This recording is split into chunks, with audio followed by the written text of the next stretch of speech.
The following message is transmitted at the request of your local police department.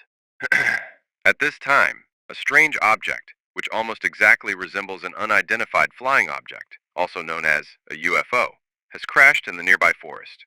It is advised that you stay away from this forest, as law enforcement and agents have been sent out to investigate the spacecraft. If you see an alien, contact your local authorities immediately. Stay tuned to local media or news outlets for more information at this time.